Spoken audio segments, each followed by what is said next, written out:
hanggang Sabado dito sa DWIZ-FM 89.3 News Radio Dagupan.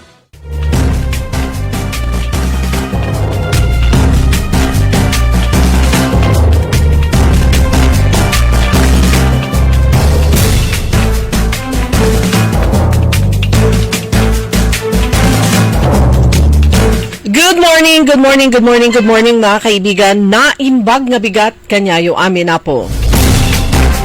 Araw ng Lunes, ngayon ay December 8 at oras na ng ating programang Toda Balita at Komentaryo sa DWIZ Dagupan. Muli tayo ay magkakasama-sama hanggang alas 6 ng umaga. Inyong maririnig mga balita kaganapan sa lalawigan ng Pangasinan, sa ibang bahagi ng bansa at sa ibayong dagat. Ang inyong katoda balita, ako si Liway Manantan Iparagire. Ako naman si Susan Valdesia daw. At sa technical kasama natin Aaron Edwin Inong.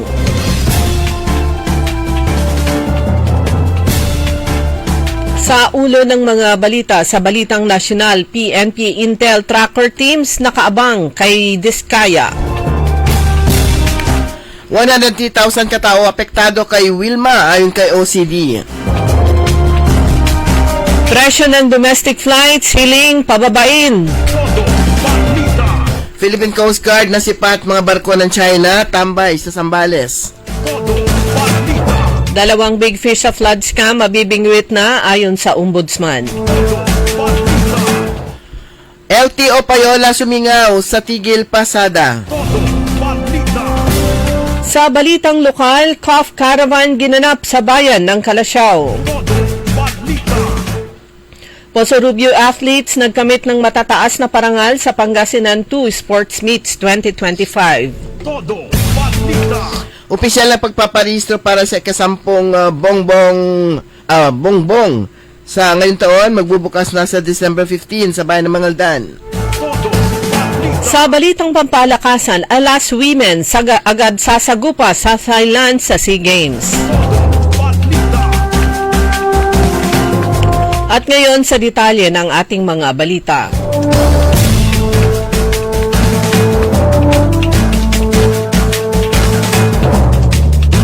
Muling nanawagan si Senator Erwin Tulfo sa Department of Tourism na paigtingin ang pagpapababa ng presyo ng domestic flight tickets para makipagsabayan sa mga kalapit na bansa sa Timog Silangang Asya na nakakaranas ng pagtaas ng bilang ng mga international tourists. Una nang inihain ni Tulfo sa Senate plenary debates para sa 2026 DOT budget kung saan sinabi niya na mas gusto ng mga Pilipino na magtungo sa Hong Kong o kaya Taiwan dahil mas mahal ang one-way ticket papuntang Batanes o one-way ticket papuntang Tawi-Tawi kumpara sa round-trip ticket papuntang Hong Kong.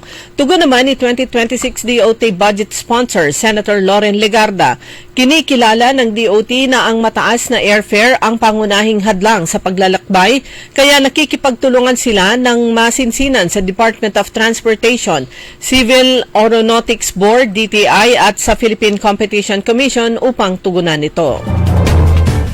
Namataan pa rin ng Philippine Coast Guard ang mga barko ng China o China Coast Guard na bahagi ng Baho de Masinloc sa Zambales. Ayon sa PCG, muling binuntutan ng ilang barko ng China ang patrol vessel ng bansa na BRP Cape San Agustin sa karagatang sakop ng Zambales. Nangyari umano insidente na magpalit ng barkong nagpapatrolya ang PCG kung saan humalili ang BRP Cape San Agustin sa BRP Cabra matapos na sa linggong routine patrol sa lugar. Sabi ni PCG spokesperson for West Philippine Sea Commodore J. Tariela, matagumpay na nagmaniobra ang BRP Cape San Agustin at nakalayo sa mga barko ng China. Todo bantay ngayong Kapaskuhan ng Philippine National Police o PNP laban sa profiteering at hoarding sa mga produkto ngayong Kapaskuhan. Ito ang sinabi ni PNP Acting Chief Police Lieutenant General Jose Melencio Nartatis Jr. upang masiguro na mapapangalagaan ang mga customer at publiko sa gitna ng mga ulat ng tumataas na presyo ng karne at gulay ilang linggo bago ang Pasko. Ayon kay Nartatis, nag-deploy ang PNP ng karagdagang tauhan sa mga palengke, supermarkets markets at wet markets upang pigilan ang hoarding, profiteering, panic buying at iba pang posibleng kaguluhan. Binigyan diin nito na mahigpit na nakikipag-ugnayan ang PNP sa Department of Trade and Industry at mga lokal na pamahalaan para bantayan ang galaw ng presyo, suportahan ang mga inspeksyon at pigilan ang illegal na profiteering. Ipinagutos ni Department of Transportation Acting Secretary Giovanni Lopez ang masusing investigasyon sa umano'y payola scam sa loob ng Land Transportation Office. Ito naging tugon ni Lopez sa planong nationwide transport strike ng grupong Manibela. Anya, inireklamo ni Manibela Chairman Mar Balbuena ang napakatagal na registration sa LTO at may aligasyon pa ito ng payola sa loob ng ahensya. Ayon kay Lopez, nag-usap na sina LTO Chief Assistant Secretary Marcos Lacanilaw at Balbuena tungkol sa isyu ng payola. Inatasan ng mano niya si Lacanilaw na tugunan ang usapin at magsumiti ng mga rekomendasyon. Ibinunyag naman ni Ombudsman Jesus Crispin Rimulya nitong Sabado na 2 malalaking isda ang nakatakdang sampahan ng patong-patong na mga kaso kaugnay sa maanumalyang flood control project sa mga susunod na araw. Hindi man binanggit ni Rimulya kung sino ang tinutukoy, kinumpirma naman niya na nagpadala na siya ng liham kay Senate President Vicente Soto III sa kahilingan na huwag hayaang makalabas ng bansa ang isang senador. Nabatid na hindi pa natanggap ni Soto ang request at sinabi niyang hindi naman kailangang kumuha ng travel authority ang mga senador kung personal trips ang patungo o pagtungo sa labas ng bansa. Kamakailan ay nag-react si dating Senador Bong Revilla kaugnay sa pagdawit sa kanya sa nasabing flood control project scandal. Abot sa mahigit 29,900 pamilya o 103,000 katao sa 123 barangay ang apektado sa bagyong Wilma ayon sa Office of the Civil Defense Region 8. Ayon kay OCD Region 8 Officer in Charge, Director Ray Golson, isinagawa ang preemptive evacuation sa mahigit 3,000 pamilya o mahigit 6,000 o 9,600 katao sa mga lugar na prone sa baha at landslide. Aniya nakalis na ang bagyo pero maulap pa rin ang kalangitan at may mahinang pag-ulan mula ng Sabado hanggang kahapon na umaga, partikular sa Eastern Samar kung saan naglandfall ang bagyo noong Sabado ng gabi. Dagdag pa ni Golson, hindi papayagan na bumalik sa kanilang mga bahay ang mga lumikas hanggang hindi pa lubos na ligtas ang kanilang mga lugar. Inihayag naman ng Philippine National Police na hinihintay na lamang nila ang warrant of arrest laban kay Sara Diskaya at iba pa kaugnay ng Ghost Flood Control Project sa Davao Occidental. Ayon kay PNP Acting Chief Police Lieutenant General Jose Melencio Nartates Jr., nakaantabay na ang mga intelligence at tracker teams upang mairehas ang mga responsable sa flood control. Mahigpit na nakikipag-ugnayan ang PNP sa National Bureau of Investigation, Bureau of Immigration, Philippine Coast Guard at maging sa mga otoridad sa mga paliparan at maging sa mga lokal na pamahalaan upang matiyak na hindi makakalabas sa kahit anumang exit si Diskaya at iba pang akusado. Ayon kay Ombudsman Jesus Crispin Rimulya, nasa bansa pa si Diskaya at under surveillance na. Nagtipon-tipon ang higit 500 kalahok mula sa health professional, environmental groups sa komunidad at mga pamilya sa sinagawang Walk for Clean Air campaign mula National Children's Hospital patungong Tomas Morato Rotonda sa Quezon City. Layunin ng marcha na isulong ang karapatan sa malinis na hangin at palakasin ang panawagan laban sa lumalalang polusyon sa bansa. Ayon kay Melody Rich, Regional Climate and Health Manager ng Healthcare Without Harm Southeast Asia, hindi pribilehiyo ang malinis na hangin kundi isang pangunahing karapatan ng tao. Ano niya pinapakita ng marcha na handang publiko ng manawagan para sa mas malinis na air quality standards, mas maayos na monitoring systems at sustainable transport solutions upang protektahan lalo na ang mga bata. Inaasahang mas malakas pa ang kampanya at serbisyo kontra Human Immunodeficiency Virus o HIV. Ito ay matapos na magsama-sama ang Department of Health, mga college student, media grupo ng Love Yourself, Filipina Shell Foundation, Sustained Health Initiatives of the Philippines at ang medical societies tulad ng Pediatric Infectious Disease Society of the Philippines para paigtingin pa ang laban kontra sa naturang karamdaman. Ang aktibidad ay ginanap sa Lyceum of Alabang sa Muntinlupa City. Isinagawa ito alinsunod sa direktiba ni Pangulong Ferdinand Marcos Jr. Layunin itong mas palawakin pa ang akses sa tamang edukasyon at serbisyong pangkalusugan tulad ng HIV combination prevention, testing at treatment para sa mga kabataan sa pamamagitan ng whole of society approach o pagtutulungan ng iba't ibang sektor ng lipunan. Sa ating balita sa ibaling dagat, kababaihan dumarami sa hukbong Ukrainian. Mas maraming kababaihan ang pumapasok sa combat at technology role sa hukbong Ukrainiano habang binabago ng drone at modernong teknolohiya ang tigmaan laban sa Russia. Ngayong 2025, higit 70,000 kababaihan ang pumasok sa serbisyong militar, kabilang ang 5,500 na sa frontline na mas mataas ng 20% kumpara noong 2022. Ilan dito ay mga drone pilot matapos lumipat mula sa ibang karera. Sa ulat, umakyat ng 20% ang mga kababaihan sa Kartia Corps sa pamamagitan ng recruitment campaign para sa combat at tech role. Ayon kay Ola Meloshina ng Unmanned Systems Forces, mas maraming kababaihan ang pumapasok sa drone operations, repair at electronic warfare kahit delikado ang trabaho nito. Target pa ng Ukraine na mag-recruit ng 15,000 personnel kabilang ang mas maraming babae upang palakasin ang teknolohiyang nagpapandar sa modernong labanan. Lumako naman tayo sa mga balitang lokal sa bayan ng Kalasyaw bilang pagpapahalaga sa masisipag na TODA members. Ito yung mga miyembro ng Tricycle Operators and Drivers Association. Nagsagawa ang lokal na pamahalaan ng Kalasyaw ng Cough Caravan. Nasa 192 na drivers ang nakinabang sa libreng chest x-ray services. Ayon pahayag ni Mayor Patrick Agustin Karamat, importante na malakas at healthy ang kanilang mga hari sa kalsada para ligtas din ang bawat pasaherong Kalasyawenyo. Bahagi ito ng kampanya kontra tuberculosis at pagtataguyod ng mas malusog na komunidad.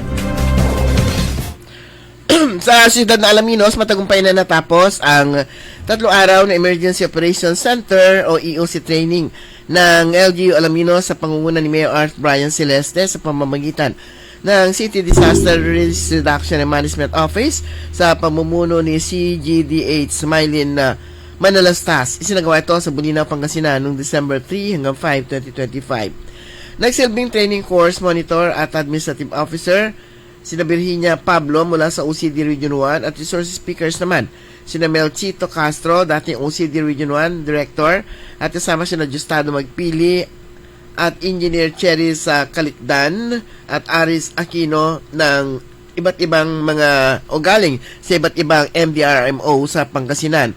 Bahagi ito ng patuloy na pagpapaigting ng kahandaan ng LGU sa sakuna, emergencies at mga planned events sa lungsod. Nagbahagi o nagwagi sa iba't ibang larangan ng sports ang mga estudyante mula sa iba't ibang paaralan sa bayan ng Posurubio sa isinagawang Pangasinan Division 2 Sports Meet 2025 kamakailan. Sa direktiba ni Mayor Kelvin Chan na bigyan ng suporta ang mga manlalaro, ang lokal na pamahalaan ay naglaan ng uniforms at one-day food allowance para sa mga nasabing mga atleta upang mabawasan ang kanilang gastusin at mapagaan ang kanilang preparasyon para sa kompetisyon.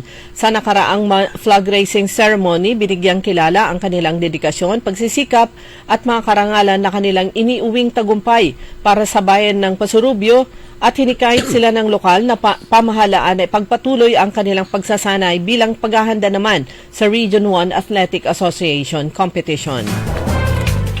Handang-handa na ang buong bayan sa muling pagbabalik ng isa sa mga pinakaabangan at pinakamaingay na tradisyong Tatak Mangaldan, ang 10th Bongbong Bona nagaganapin sa December 29, alas 3 ng hapon sa Municipal Public Auditorium.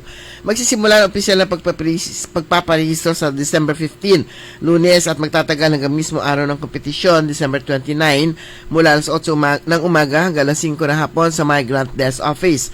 Bukas na nasabing patimpalak para sa unang 40 Mangaldanian, 18 taong gulang pataas. Hinikayat ng LGU Mangaldan ang lahat na nais lumahok na magpakita ng galing at pagkamalikhain sa selebrasyong tunay na atin. Sa taong ito, kinakailangan nakabantay sa Year of the Horse ang magiging konsepto o tema ng kanilang bongbong o canyon ugnay sa pagsalubong ng 2026 na sa Zodiac o sa Chinese Zodiac.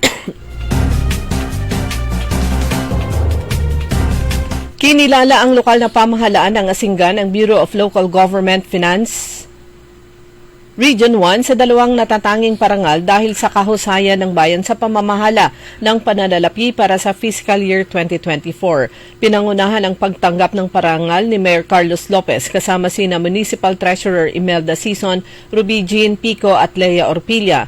Ang bayan ng Asinggan o ang lokal na pamahalaan ng Asinggan ay ginawaran ng Certificate of Achievement bilang ika-4 na pinakamahusay sa second-class municipality sa Region 1 sa total current operating expenditure per capita para sa fiscal year 2024. Bukod dito, pinuri rin ang lokal na pamahalaan sa consistent at tumpak na pagsusumite ng lahat ng quarterly ESRE Treasury Reports. Ang mga pagkilalang ito ay patunay ayon sa lokal na pamahalaan sa kanilang mahusay na pamamahala at paggasta ng pondo, tumpak ang financial reporting at maayos na natutugunan ang pangangailangan ng mga mamamayan. Dumako naman tayo sa mga balitang lokal, balitang pampalakasan.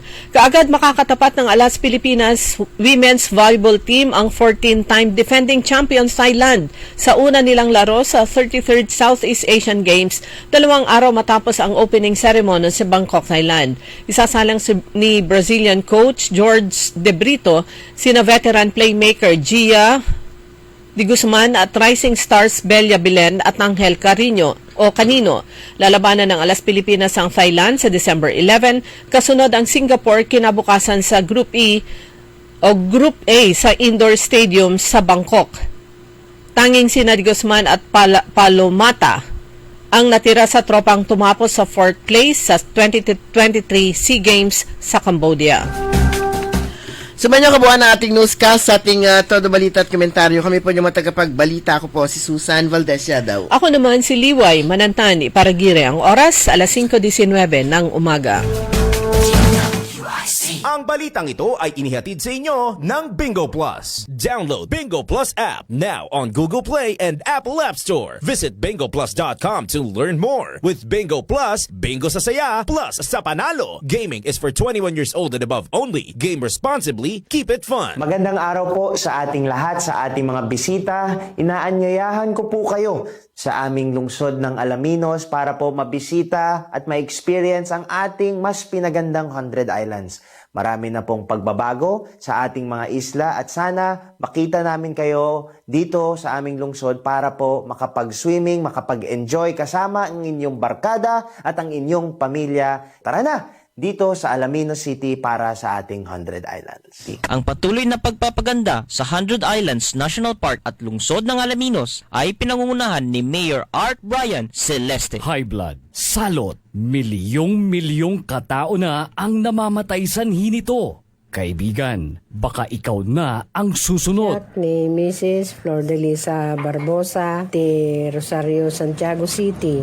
Agtawenak ti 63. Manungatawin nga aglutluto ako, tada karindiryak. Mariknak agpipikal. Ti imimak iso nga nangagak ti radyo, dati agas nga pao di arko. Pinadas ko. Mayat mo ti epekto na. Duti food supplement nga napadpadasa ko. Awan ti epekto na. Dato'y pao di arko, idi nagtumarak, manungal daw lang, han nga agpipikil ti imakon. Awisen kay nga mangpadas, tapno maikatmat, dagita rik-rik na inyong, saksakitin nyo. Kaya kaibigan, buhay mo'y ingatan. Mag-Aldrich Pau di Arco Herbal Capsule na para kalusugan mo ay garantisado.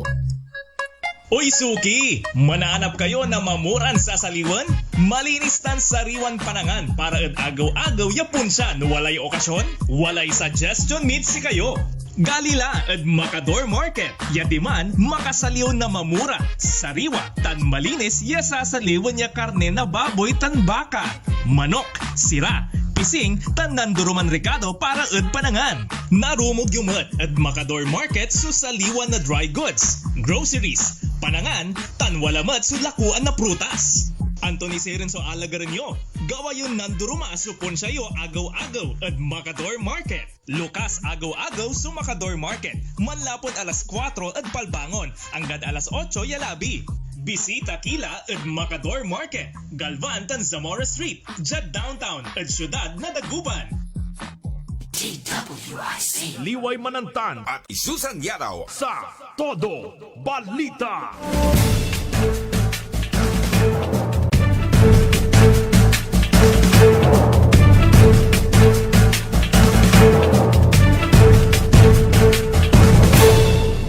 Oras na po natin mga kaibigan, alas 5:22 ng umaga at nasa pangalawang bahagi po tayo ng Todo Balita. Kasama nyo pa rin Liway Manantani Parigiren. At Susan Valdez Yadaw, 17 days to go before Christmas sa ating countdown. Ayan, mag-countdown na rin tayo ng mga Christmas parties. Kumusta ang inyong mga tiyan? Ay, nako. Belated Marami happy pang birthday. Belated happy birthday kay Attorney Melanie Lambino at kay Madam Jovita ng Inner Wheel, Downtown Yan. Dagupan. Jovita Navarrete. Navarrete. Ng Mangaldan. Pero silang taga Mangaldan. Ayan. Oo. Happy birthday po kay Attorney Melanie Lambino and thank you very much mula sa Inner Wheel Club of Downtown Dagupan. Ayan, maraming salamat po and congratulations at maraming salamat sa Inner Wheel Club of Uptown Dagupan sa Siksik Liglig na pag-host nila ng Pasko sa Barangay Headed by 379. Headed by President Pai. Ayan, kung napilito ni Pai, di ko alam. Villaflor. Yung married name. Yun nga. Congratulations at maraming salamat sa baha. Na Bumaha ng raffle prizes. Grabe. Tapos yung paraffle nila hindi cheap. Hindi sila mga just na talagang pinaghandaan. Parang kaya nga may mga group chat kagabi, talagang sabi ko para tayong nanood ng sine. Tapos tayo din na nagkukwentuhan. Kasi nga hindi tayo makamove on sa saya nga na itong Christmas party na to. Talaga nakagpapasaya talaga yung mga raffle. Oo, yun talaga yung parang buhay ng mga parties. At saka siyempre, yung sayawan, lahat na, tsaka yung banding. Pero nakakasaya talaga yung raffle. Imagine, 3 rounds. 3 rounds. First, 25, then another. Yung third round, yun yung major. Grand, yung major prizes. Kasi nakatanggap ako lahat sa lahat ng round na yun eh. Pero yung una, parang di pa siya nabuksan, andun, nakarap. Yung ikalawa, yung magandang baunan. Yung social na, tawag nun, pang take out. Sabi ko na at least it's social siya, hindi na siya silipin. At yung lunchbox. At yung pangatlo nga, yung gas range. Ayan. Congratulations din. Ito, napakalaki ng tulong ng mga drone. Kasi nakikita natin yung mga drone shots, kumbaga, kuha ng larawan o video mula sa taas ditong mga Christmas village o yung mga silaw-silaw na iba't ibang lugar. Sa bayan ng Agno, kung saan mayor po niyan si Engineer John Celeste. Ayan, nagbukas na rin yung kanilang Christmas lights ginanap sa Agno People's Park at Don Marcelo S. Nagal Senior Bridge. Muling pinatunayan ng Agno na ang tunay na diwa ng Pasko ay hindi lamang nasusukat sa dami ng ilaw, kundi sa tibok ng isang nagkakaisang komunidad. Di ba? Ganda. Sa pangunguna ni Mayor John Celeste, Vice Mayor Jonathan Durumal, buong sangguniang bayan, pamilya sektor ng kabataan at iba't ibang kinatawan ng komunidad, kanilang sinaksihan yung sabayang pagsisindi ng mga ilaw, isang makulay na simbolo ng pag-asa, pagkakaisa at panibagong sigla para sa mga taga-Agno. Ayan. Yung bridge na to, mahaba to crossing yung napakalaking ilog. dyan sa bayan ng Agno. So, lahat ng lugar. Kaya, thank you sa mga vloggers na meron silang mga drone dahil nakukuhanan nila ng aerial shots etong mga Christmas villages o kaya mga pailaw sa iba't ibang bayan at saka lungsod. Ang ganda rin lang diyan sa Agno, yung kanilang mayor kasi dating regional director ng NIA. So yung kanyang connection, yan, maraming connection na pwedeng lapitan for sponsorship at makatulong nga diyan sa bayan ng Agno. Katulad nga nung nabaha sila, ang daming dumating, yung unang bagyo nila. Ang daming dumating na ayuda, mga relief goods. Kaya ang dami nila stock. Kaya sumunod na pagbaha, Merong ready. Oo, meron sila kagad na ibigay dahil marami pang ang natira doon sa mga yung unang tawag nito, bagyo. At katulad dito, siyempre marami silang mga kaibigan din na mga contractors. Ayan. Kaya lang ngayon yung mga contractors takot na silang Matawag na kontraktor. Takot malaro ng paruntal. Ano kayang ibang papangalan nila? Parang yung parang itong ambulansya. 'Di ba? May bago siyang Public utility transport. Patient transport vehicle, kanda. Patient transport vehicle. Ano kaya ito, Kangko? Ambulansya lang pala yun eh. Baka mamaya by 2026 iba na ang term na gamitin nila sa term o sa salitang kontraktor. Kahit yung mga taga-DPWH. Dito joke ito. Meron yung mga talaga ayaw na nila sabihin nga na taga-DPWH sila. Yung mga empleyado. Yung mga empleyado ng DPWH. Ayaw na nila sabihin na DPWH sila kasi iba binabash sila. O yung iba, meron daw area na talagang binubugbog daw talaga. Sobra naman yun. Kaya Krimen na yung ginagawa ng ng bubugbog. Kaya yung iba, hindi na nila sinasabi, titrabaho dalibabaga. Kaya nga meron nga yung engineer, pwede ka sa DPWH. Parang parang biglang joke. Pero napansin ko dito sa national government, parang mabilis silang mag-react sa mga nagva-viral o yung mga issue na lumalabas sa social media, yung mga balita, etc. Ang bilis din nilang mag-react para pakinabangan nila, magamit nila sa kanilang, kumbaga, marketing, good community relationship, yung mga nagva-viral sa Facebook. Kagaya nung una, nag-viral yung driver ng isang wing truck sa Visayas na para protektahan yung mga nagko-cross na mga maliliit na sasakyan at yung mga tao, yung kanyang malaking at mahabang wing truck, yung balandra to di madyan, dun sa tulay, para yung pigilan yung malakas na agos, tinanggal siya ng amo niya. So, ang dami niyang na-rescue, ang dami nilang natulungan. Pero Tinanggal siya. React ngayon ang mga government. Ang unang nag-react dyan, provincial government ng Cebu, kinuha siya as empleyado. O kaya kung ano man yung position niya. Merong nag-viral. Nakakapatch yung mga ganun. Oo, pero ito naman nag-viral yung jeepney driver na may pinaskill siya sa bandang likuran niya. Libre ngayon ang pamasahe, sabi niya, sa lahat ng sumasakay. Kasi nakapasa ang anak ko sa board exam engineer. Ang ginawa ng DPWH, kinuha nila. Hinire nila. Tapos meron pa yung isa na nag-viral, ang nag-react naman si BBM. So kumbaga, yung good promotion. Good karma. Oo, yung ginagawa nila. At saka ipakita na, maganda yung ginagawa ng gobyerno. Ito naman yung good side ng effect naman ng social media. Oo. Meron yung talagang, pag sinabi mong media, kumbaga kahit na anong form ng media, it can make or break.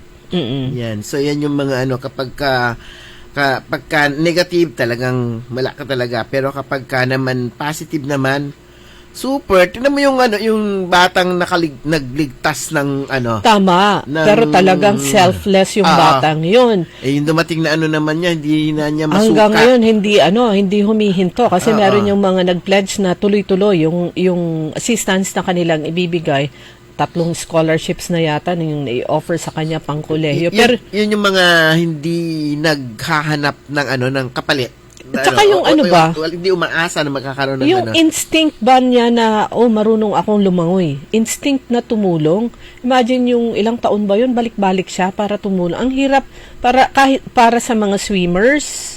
Yung mga swimmers na mismo, ang hirap yung mag-swim na kalaban mo yung current.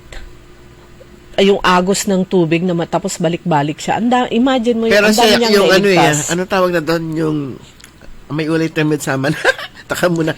Yung makakalimutan niya lahat, ang lakas niya talaga, yung magagawa niya. Yung parang tayo, meron yung ano naman tawag na adrenaline. Adrenaline rush. Na kapag ka, ano yung, naalala ko anong bumaha sa amin nung nabuhat ko nga yung black and white na TV.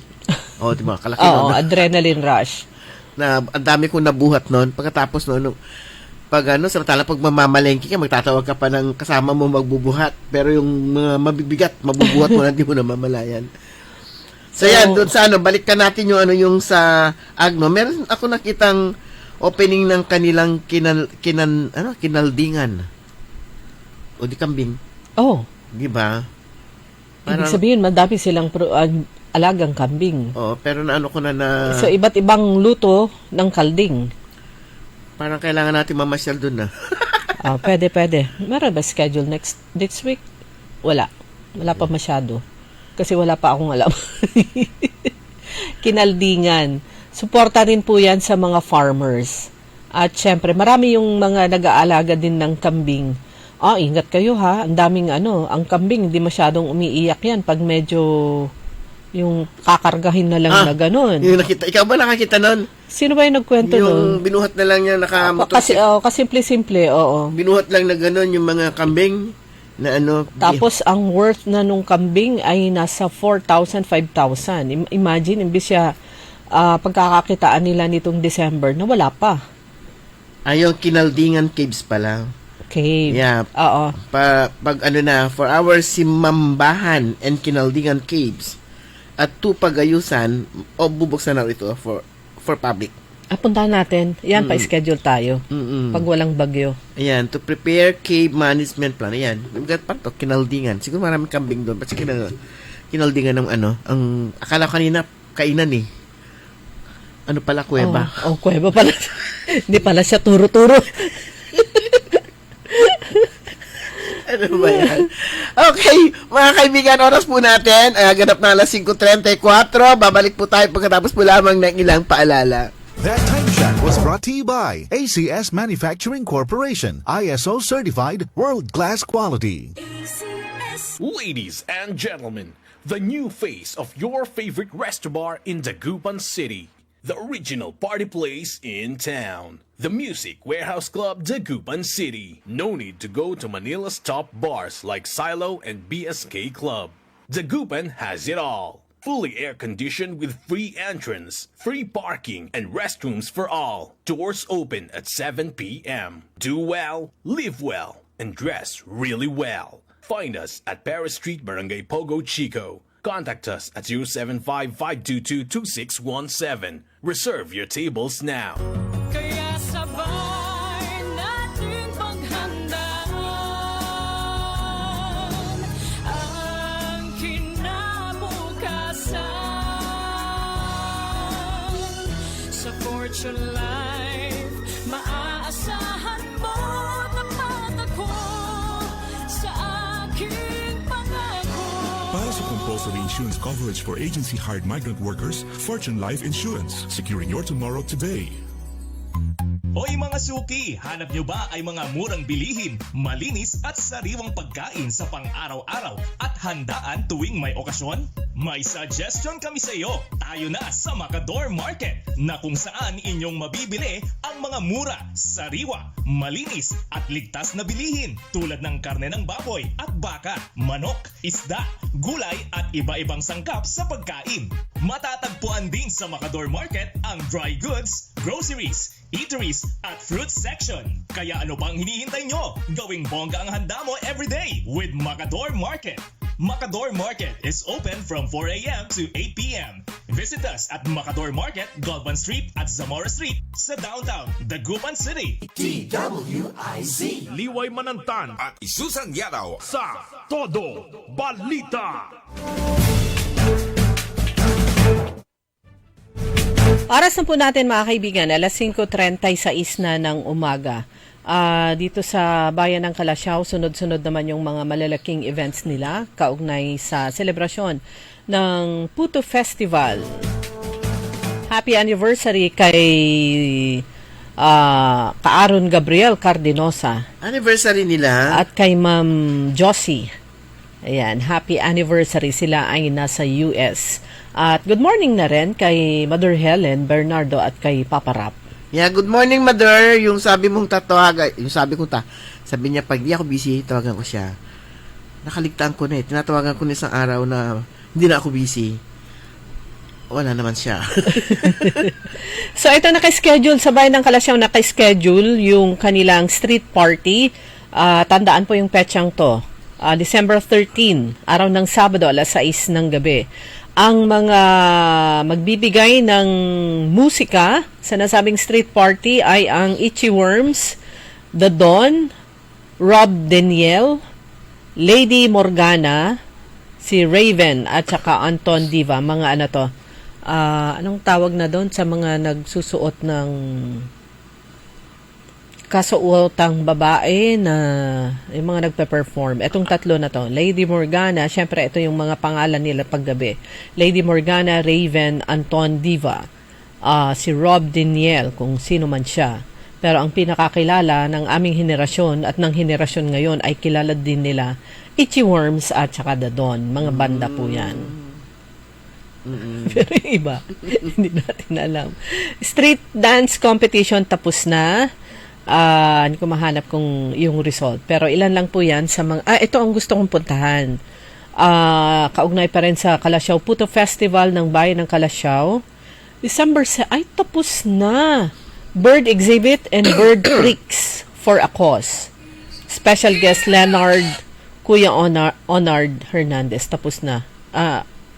Curious ako kung ano to eh. Nalpas mo balatan. So, yan po. Ilan lang po yan sa mga activities po ng Puto Festival ng Bayan ng Calasiao. Wala pa akong nakitang mga pinost na activities naman kaugnay sa fiesta celebration ng Dagupan. Kasi po etong second half ng December, yan po yung mga nakaraan, yan yung pag-uumpisa ng iba't ibang aktibidad kaugnay naman sa selebrasyon ng Dagupan ng City Fiesta. Pero matagal pa, pero advance happy birthday na. Magkasabay yung birthday nila, si Speaker Joe De Venecia at si former Mayor Brian Lim. Meron pa isa eh. Hindi ko na maalala kung sino. Ay, kasabay mo si sabay mo si Speaker at saka si sabi ko si Speaker JDV at saka si dating Mayor Dagupan Mayor Brian Lim. Ayan, hinahanap ko. Ang ano kasi ngayon maraming activities ngayon all about ay itong 18-day campaign to end ito yung violence against women. So may mga activities po ang Inner Wheel. Ayan, bukas. Hindi. 9? Bukas naman sa sa BGMP nga. Ang speaker nga si Attorney Fabi Matib. At yun nga kakulab niya ang ilang Inner Wheel clubs. Tapos, sa 10, mismo, activity ng, dito gaganapin ito, ang participants nila rito, sa BGMP Dagupan, BGMP Urdaneta. Siguro ang participants dito, iba din ang participants mo din mga lalaki. Oo. Para alam nila kung, kasi sila, ang violence against women, sino ang nakakapag-commit niyan? Mga lalaki. Mga lalaki. At siguro kasama na dyan, ewan ko kung partners. Basta merong basta karelasyon mo, boyfriend mo, ng babae. Asawa mo, partner mo. yun, yung sila yung pwedeng bakasuhan dito sa itong vow nito, Violence Against Women, Republic Act. Mamaya napin natin kung ano Republic Act yun. Kasi kapag kayo mga babae, alam natin yung karapatan natin, pero yung mga lalaki, hindi nila alam. Kaya iba-iba rin na yung mga lalaki, alam nila, para at least kahit paano matakot sila. So, at yung mga hindi nila dapat gawin. Yung violence na yan, hindi lang physical. Emotional. At marami pang iba. Pero ito nga, yung gaganapin ito bukas sa BJMP Dagupan. Ito yung 18-day campaign ng 18-day campaign to end vow of violence against women. Tapos, sa 10 naman, District 379 naman, through Zoom. Ayan, so, kailangan umattend din tayo dyan para, ang maganda rin ng speaker dyan, si anak ni DC Mary Mia, si attorney Marisi Mejia. So siya naman yung ang speaker dito sa tatlong topics din naman yan. Panay pang kababain sexual harassment at saka anti-bastos at saka yung sa vow. Itong sa naman sa pinakyaw na sa Urdaneta, mga 5 to 6 topics naman.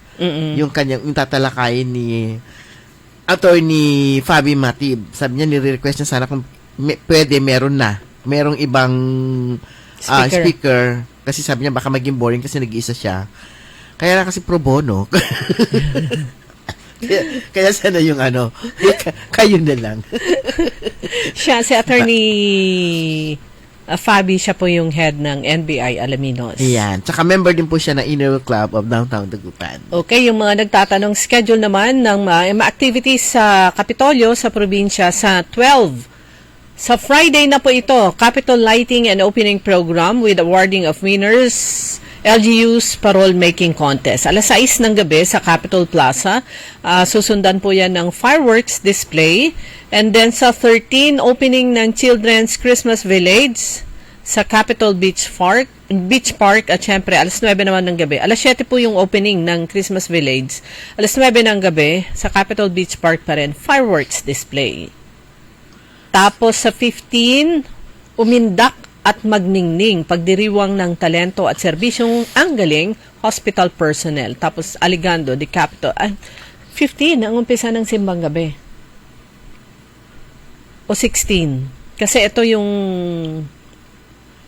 15 ng gabi. Ito. Sa Capitol mag-uumpisa na rin. Sayang itong pala, ngayon ko lang nakita, yung 18-day campaign naman ng 18-day campaign to end violence against women. Ang Department of Foreign Affairs Consular Office sa Calasiao, nagbigay siya ng parang privilege para sa mga kababaihan nung Sabado. Ayan. All women of all ages, primary applicants together with their immediate family members can be accommodated as walk-in applicants sa courtesy lane. Dating courtesy lane pang security, pang senior at saka pang bata.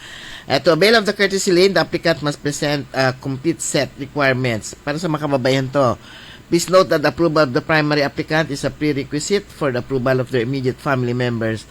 And disapproved applicants with incomplete requirements are given until December 29 to comply and return to their original site of application during normal operations. Ayan. Existing rules and guidelines for the use of courtesy lane and passport processing will be followed. Sayang to. Hindi yung para sa mga tawag nito, pribilehyo para sa mga kababaihan. Pero 6, tapos no. Lalpasan.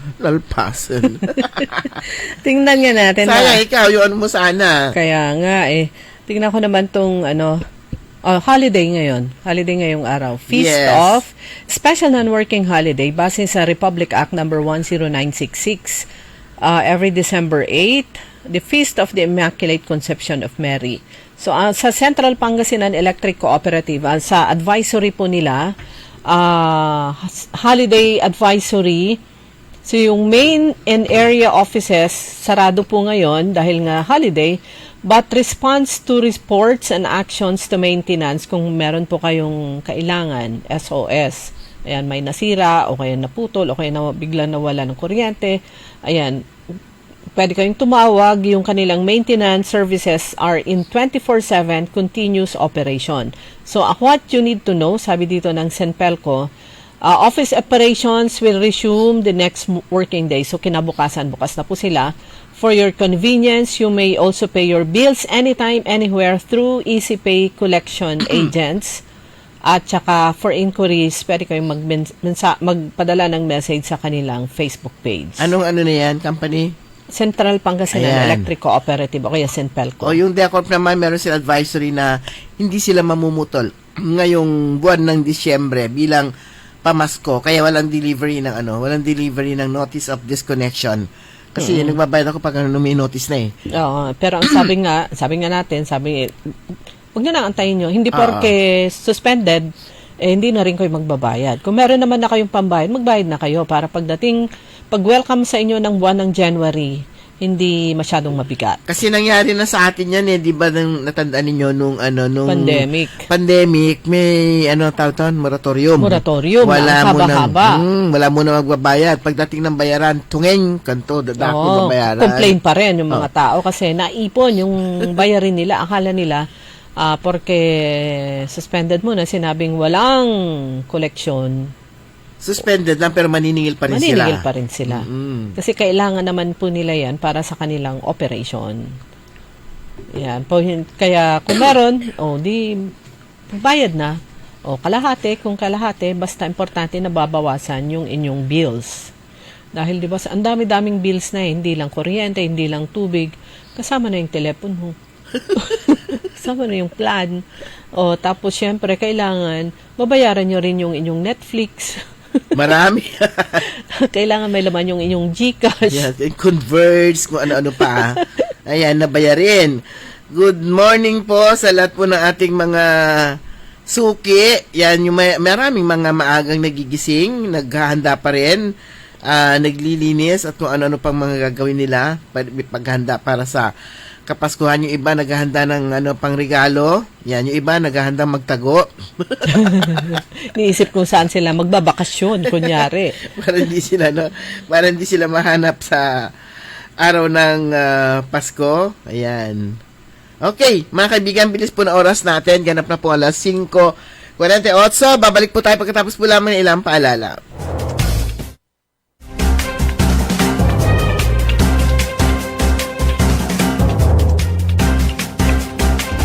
Papalakas ng papalakas, palinaw ng palinaw, mga balita at impormasyong naiintindihan dahil malinaw mong nalaman. Tutok lang sa DWIZ mula umaga hanggang gabi. Updated on air and online. DWIZ, nagbabalita ng tama, naglilingkod ng tama.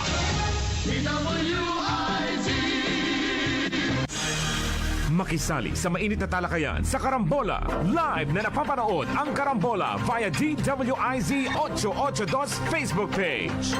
Maaari ninyong ipadala ang inyong mga komento o opinyon sa aming mga text line 0908-136-6060 o tumawag sa aming hotline 470-1750-54. Karambola Nationwide! Narito na ang Filipino Mirror, ang unang tabloid sa negosyo. Nagtatampok ng mga eksklusibong balita at impormasyon ng pagtatagumpay sa negosyo. Ang tabloid na nagbibigay ng gabay at inspirasyon sa pag-unlad at pag-asenso. Filipino Mirror, naglalaman ng mga nagbabagang balita, napapanahong issue, may init na opinyon at komentaryo. Filipino Mirror, ang unang tabloid sa negosyo. Pinarangalan ng Gawad Tanglao bilang natatanging pahayagan sa 3 magkakasunod na taon at marami pang pagkilala. Kaya bumili na at magbasa ng Filipino Mirror ng umasenso sa pagnenegosyo. DWIZ, Liway Manantan at Susan Yaraw sa Todo Balita.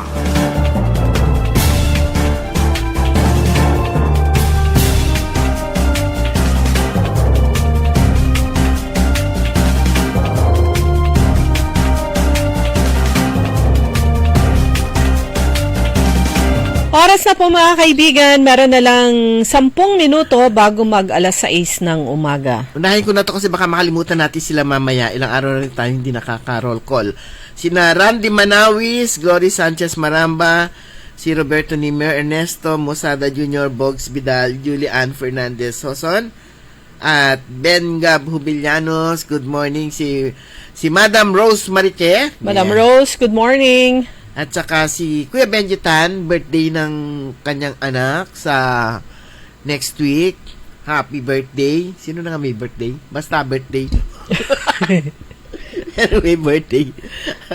At Mamata and Tropa. Yan. Siyempre, si IPDC Vian. Denise Chua. Good morning po. Yan, kung bisa nakikinig din sina Attorney Jason Mia kapag ka nasa biyahe. Asawa naman ng si napakabait na si DC Mary Jean Mejia. Yan, good morning.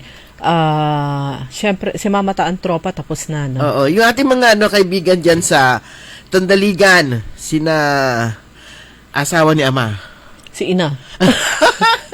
Lani. Si Lani. At yung mga kasama natin dyan sa Bunuan Blue Beach. Yeah. Ayan, Consumer Cooperative. Magandang umaga. Christmas party din nila sa 12 ba yun? Nagbigay na ako ng 100 na 12 or 17 yata yun. Contribution. Yeah. Ayan. So, sunod-sunod yung mga Christmas parties at ang tanong naman ng iba, ilan na ang nakolekta nyong spaghetti with sauce? Pang Noche Buena. Yung mga ganyan. Ilan na ang nakolekta nyong... Sasagutin ko sana Wag na. And counting pa Ganun and counting.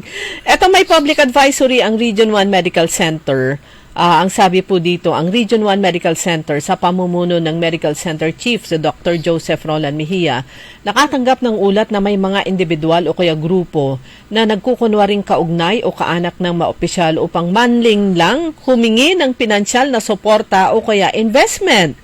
Pinapaalalahanan ng Region 1 Medical Center ang publiko na maging mapagmatsyag laban sa sino mang maaring samantalahin ang panahon ng Kapaskuhan para sa hindi otorisado at ilegal na nangihingi ng pera. Kung kayo po ay makatanggap ng kahina-hinalang mensahe o kay kahilingan, agad itong iparating sa opisyal na email ng tanggapan para sa verification. Itong region1mc@gmail.com. O yan po, Region 1 Medical Center. DOH Hospital po yan. Hindi yun pribado na kailangan ng mga investor. Huwag kayong pabudol. Ayan, additional na mga kapital. At saka yun yung mga online. Ang daming nagpa-pop up na pwedeng yung loan, madali lang ang proseso, madali lang mag-process, etc. Mas maigi ng sa 5-6 na lang kayo kung talagang kailangan nyo ng pera. Huwag kayong sa online kasi ang dami na po ng kaso na ang liit lang yung inutang nila. Trial and error yung iba. Meron 500, 1,000. Nabayaran naman na nila. Dire-diretso pa rin yung paniningil. Kasi hindi nyo nakita yung physical na opisina nila. Hindi nyo nakita, hindi nyo nakaharap yung tao, yung personnel na siyang in charge sa pagkuha ng mga clients. So, ang hirap po yan. Ang kausap nyo nasa nasa Facebook. Tapos hindi na humihinto sa paniningil sa inyo. Naku po. Okay, 16 days to go na lang before Christmas. Pero pagkatapos itong Christmas, siyempre abangan po natin ang bagong taon, pagsalubong po ng bagong taon. So, dito sa Mangaldan, yung pagbabalik ng kanilang pinakakaabangan, pinakamaingay na traditional bongbong tatak Mangaldan, tent bongbong na, bongbungan. Parang ginagamit yan kawayan, di ba? Hindi sila wala sa requirement nila yung PVC pipes. Wala ba? Hindi ko alam Basta nga lang ko, pagandahan sila ng bongbong. Ilang beses na rin tayo nakapag-cover niyan Yung kawayan. Sa mga PVC pipes, yan yung mga naman nakikita natin na kinakapture naman. Yan yung mga sinisira kapag mo dyan sa dyan naman sa PPO, yung mga ceremonial distraction ng mga lahat ng klase ng mga paputok na illegal. Ayun. Gamit nila dyan kawayan. Meron yung mga nakapag-cover tayo, meron yung Taranga Lakas. Meron yung haba sa bagay parang para-pareho naman yung haba ng ng kawayan. Meron yung syempre forma nung sinindihan, suyot, hindi nakalayo. Hindi nakalayo yung bala. Usually yung binabala nila lata. Ayan, bukas ang nasabing patimpalak para sa unang 40 Mangaldenian, 18 years old. Pataas lata ba? Ang alam ko yung gamit yan, yung traditional is, alam mo yung buro? Buro, matawag doon? Yung powder. Oo, yung mabaho. O yung ginagamit na. Pampahinog. Oo, pampahinog. Ang tawag na doon? Yung buro kasi yung nilalagyan ng kamatis. Oo. Alam ang pangalan nun? Ano tawag doon kay Edwin? Kalburo. Ayun, at least may buro. Nawala lang yung kal. Buro ng malasikit tsaka bayambang. Yung sa Mangaldan, meron siyang kalburo. At bawal yung yung liquid. Ano naman yung liquid? Ayun, yung usual, yung nabibili na sa yung yung gas, parang ganon. O yun. So yun, kalburo yung yun yung traditional talaga. So, bukas yun nasabing patimpalak para sa 40 Mangaldenian, at least 18 years old daw pataas. At hinihikayat na LG Mangaldan ang mga nais lumahok na magpakita ng galing at pagkamalikhain sa selebrasyon. Tunin natin. Tama individual. Maganda nga naman talaga. Kasi dati, di ba, barangay? Ngayon individual na. Yun. Tapos ang kanilang tema nakabatay sa Year of the Horse. Siguro kailangan may kabayo-kabayo yung mga yung kanilang mga anong tawag nito? Basta Year of the Horse ang tema o yung concept ng kanilang ng kanilang bumbong o kanyon kanto para sa pagsalubong ng 2026. So, nga rod itong 2026 Year of the Horse. Oh. Yan, this early alam na natin. Maraming kabayo na naman na mabebenta dyan sa yun naman yung mga paninda. Painting, nilalagay sa sasakyan. So, mga kabayo-kabayo naman yan, yung mga paswerte naman na tinatawag. So, material, nandito pala sa bandang huli. Mga materials na gagamitin, kawayan at kalburo. Yun naman pala yun. Perfect. Napagkirapan pa natin, may buro-buro pa. Yun talaga, mula nung umpisa, kawayan talaga. Kasi pag PVC, kahit pare-pare, alam na yung super lakas yun. At saka bawal po yun. Tapos ang sukat niya, 5 feet sa haba at tie-wire. Tie-wire. Yung ang tali niya, wire. Wire. Alambre. Kasi kung hindi nila talian po yun, mababasag yung mawawarat. Yung bukana. 5 inches naman dapat ang diameter nito. So pareho lang yung sukat. So maglalagay ng 2 feet stand, pareho naman para sa bawat bamboo canyon upang hindi ito madaling mabuwal. So hindi rin magpapahuling ng mga papremyo naman. Merong best dress bamboo canyon, yung sangkabonggaan niya bongbong, first price niya 10,000, wow. Second price niya 7,000, third price niya ay 5,000. Tapos, Bumies Canyon. Pinakamalakas. Sangka Mabalangubungan. Yabongbong. Yun, tama. Pinakamalakas, 5,000. Farthest Reaching Canyon. Sangkarawian, Yabongbong. Ano to? Pinakamalayong reach nung... Meron siyang... kasi may, dun sa end. May lata.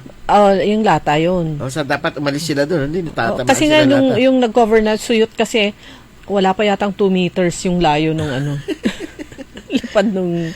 meron naman sila consolation naman bawat isa, 1,000 yung bawat lahat ng sasali. So, magkakaroon ng formal orientation sa 26 sa birthday po ni Speaker JDB tsaka ni Mayor Brian Lim. Yan. Eto, nakita ko lang. Tapos na si Bongbong? Oo, tapos na. Long kay weekend. Sarah naman tayo. Long weekend. Yung December 24 ay nasa gitna ng linggo. Wednesday. Yeah. 24, 25, 26, 27. Saan yan? Sa 28. Sa Dagupan. Tamang-tama sa fiesta. Oo. Pero yung mga magbabakasyon, baka 21, muuwi na sila. Ililive na nila. Di 2 weeks. Tapos sa sunod, long weekend na naman. Kasi yung January 1, yung December 31, Wednesday. Tapos pasok yun. Tapos Thursday, 1. 30 yung Tuesday. So yung iba nagbabakasyon na. Yung iba ililib na nila. Gagamitin na nila yung kanilang yung unused leave. Yan gagamitin na nila sa 29. O yung gagamitin na nila sa 22. Para dire-diretso na yung kanilang leave. Sarap naman nun, ha? Oo, haba. Long.